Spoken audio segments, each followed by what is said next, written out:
Boa noite novamente, bom dia, boa tarde, né? Como eu digo sempre, eu não sei que hora você vai assistir esse vídeo, mas nós estamos com outro vídeo, nós temos mais dois passados que eu sugiro que você assista.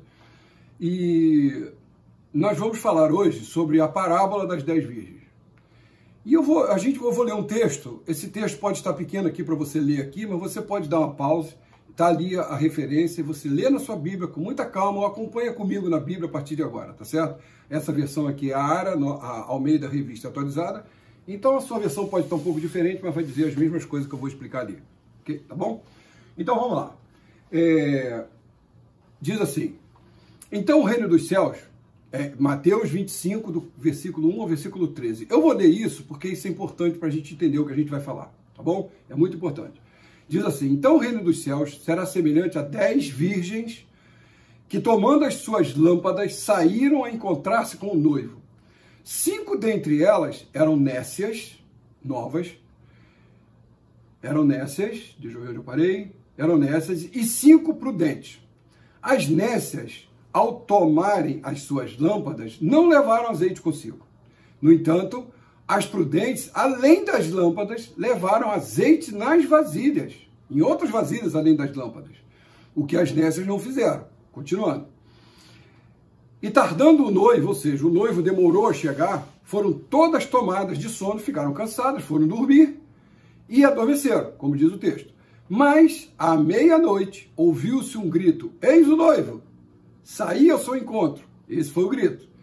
Então se levantaram todas aquelas virgens e prepararam as suas lâmpadas.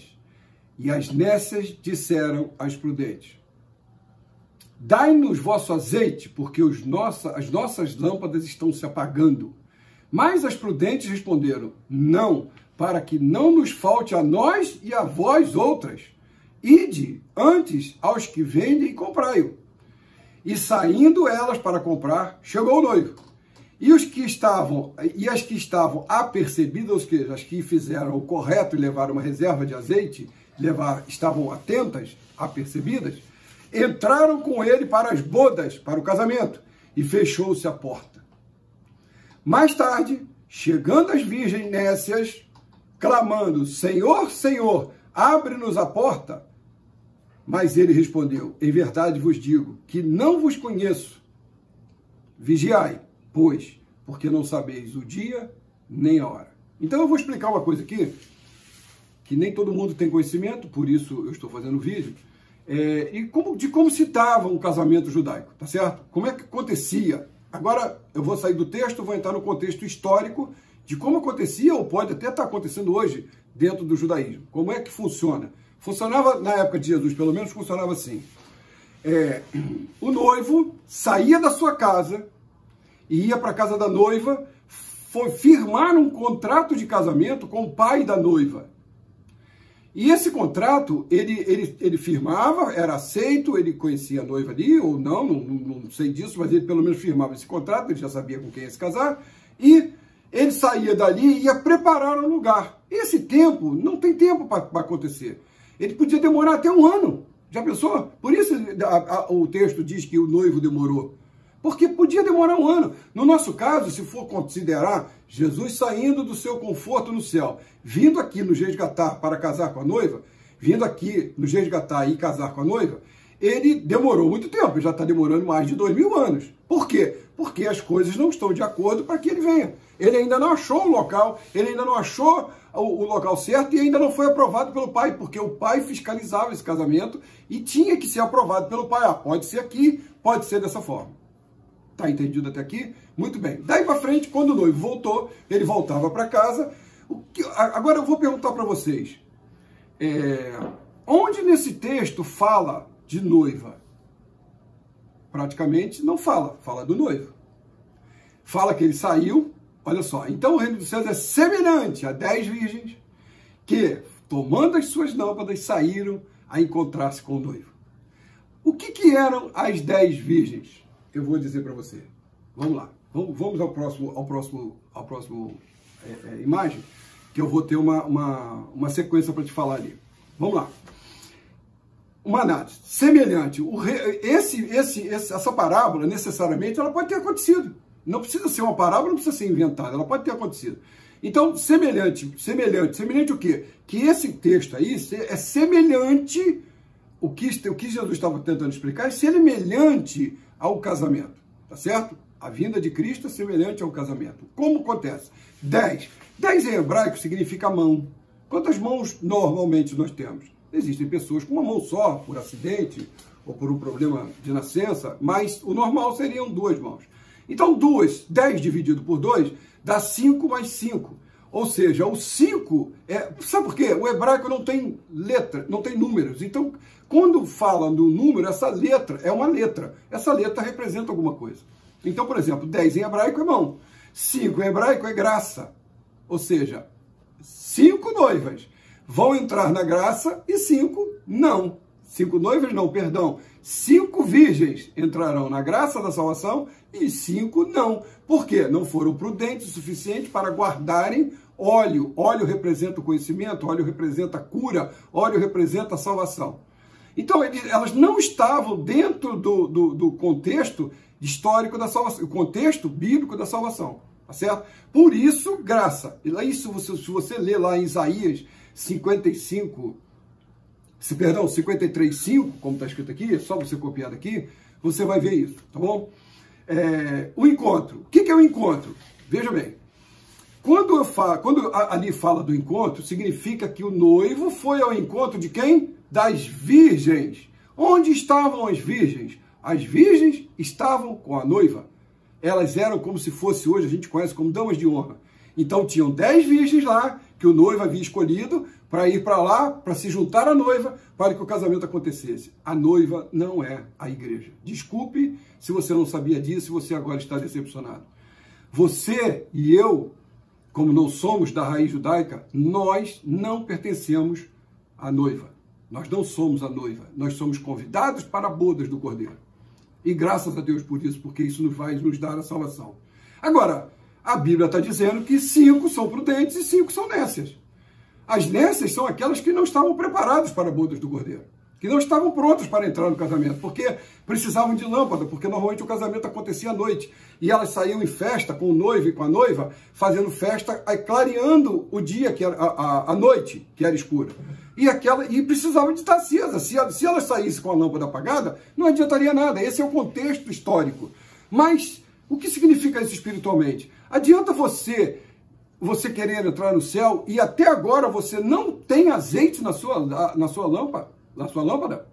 Não adianta. Não vai acontecer, você não vai entrar. Você vai sair para buscar azeite, pode ser tarde. E quando você voltar, a porta se fechou. Jesus vai falar para você, não te conheço. Desculpe, mas é isso.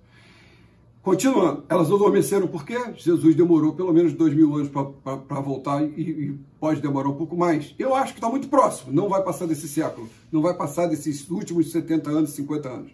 Mas isso é um achismo, agora é achismo meu, eu não posso dizer porque Deus disse que ninguém saberia nem o dia nem a hora. Mas o momento sim, a gente vai fazer um vídeo sobre isso, sobre o momento em que nós estamos vivendo, está muito propício à volta de Cristo. À meia-noite, porque era a noite, tá certo? Saíram para comprar, ou seja, as noivas, no que eu te expliquei como era o casamento, as virgens, 5 das virgens saíram para comprar, ou seja, saíram do contexto que elas viviam, do mundo que elas viviam, do momento que elas viviam, sem azeite, sem condições de clarear a noite para o casamento de Cristo. Ou seja, não tinham condições de serem damas de honra. Tá bom? Bem, o noivo chega. O que acontece? Ele chega, começa o casamento, a porta fecha, ninguém mais entra. Aí acontece a bodas do Cordeiro e as portas ficam fechadas. Entendeu até aqui? Ou seja, eu estou dizendo para você que segundo essa parábola, nós, os protestantes, católicos, se você ver um vídeo anterior meu, você vai ver que eu falo sobre os crentes em Deus, ou seja, aqueles que acreditaram em Deus, se prepararam, viveram moralmente de acordo com as vontades de Deus. Não estou dizendo que é sem pecado, porque ninguém consegue viver sem pecado, mas tendo se arrependido dos seus pecados, não querendo pecar, lutando contra isso, Deus vai reconhecer em você, e só Ele é capaz de fazer isso, de reconhecer que você tem um azeite, ou que você não tem um azeite. Ok, tá bom? Bom, vamos lá. Eu vou ler mais um texto rapidamente para você que diz assim, em Apocalipse 7 fala assim, olha só para confirmar o que eu estou dizendo. Em Apocalipse 7 fala muito, é todo o Apocalipse 7, do 1 ao 17, tá certo? 7, do 1 ao 17. Mas eu vou ler só o versículo 4 e o versículo 9. O versículo 4 diz assim, e os outros estão dentro de um contexto, eu só não vou ler para a gente economizar um pouco de tempo aqui.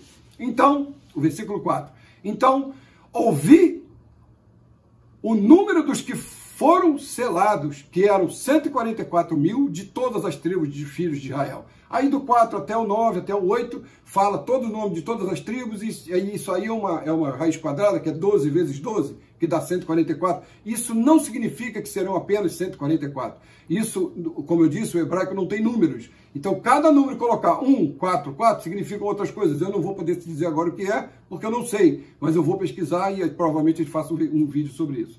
Mas significa que esses 12 que são a noiva é Israel. Israel, porque Deus sempre teve um plano com Israel. O Israel nunca saiu do coração de Deus. Então, quando Jesus voltar, vai se casar com Israel, não com protestantes ou com outras pessoas que acreditam na Bíblia e acreditam em Deus. Nós seremos convidados para bodas do Cordeiro.